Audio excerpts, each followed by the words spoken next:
Extra টাকা ছাড়া কাজ হয় না বললেন ব্রজপুরের তহসিলদার ময়নাল হোসেন। শনিবার দুপুর 2টা থেকে ইতিমধ্যেই উনার এই ভিডিও সোশ্যাল মিডিয়ায় ভাইরাল। জানা যায় চরিলাম বিধানসভার অন্তর্গত ব্রজপুর তহসিলদার দীর্ঘদিন যাবৎ নিজের মর্জি মাফিক রফিক চালিয়ে যাচ্ছেন। প্রয়োজনীয় কাজ করতে আসা জনগণের কাছে তহসিলে কোনো রকম কাজ করতে আসলেই প্রত্যেকের কাছে সরকারি বেতনের ঊর্ধ্বেও এক্সট্রা টাকা চেয়ে বসেন। জানা যায় উনার বিরুদ্ধে জমির দালালি থেকে শুরু করে তহসিলের সরকারি বিভিন্ন কাজে এক্সট্রা টাকা দিতে হয়। শনিবার দুপুরে তহসিলের কোনো এক ব্যক্তি তার বাড়ির জমির প্রয়োজনীয় কাগজপত্র গেলে তহসিলদার ময়নাল হোসেন সে ব্যক্তিকে বলেন, আমি তো আপনার কাগজপত্র করে দেব, কিন্তু তার জন্য আমাকে এক্সট্রা টাকা দিতে হবে, একটা টাকা ছাড়া কাজ হয় না। তহসিলদার ময়নাল হোসেনের এরকমই বক্তব্য ইতিমধ্যে সোশ্যাল মিডিয়ায় ভাইরাল হয়ে যায়।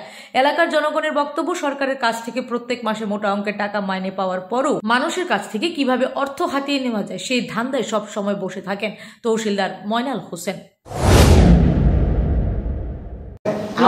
আমি যে একটা কইরাছি, আমি যে সাইকোসিটিয়া না পাই, আমার এটা কইরা কোন দরকার আছে? এই এক্সট্রা আমরা থাকতো না, 1000 করে অফ করে অনেরা অফ করে ব্যবসা গাইড করে দিব মনে হচ্ছে।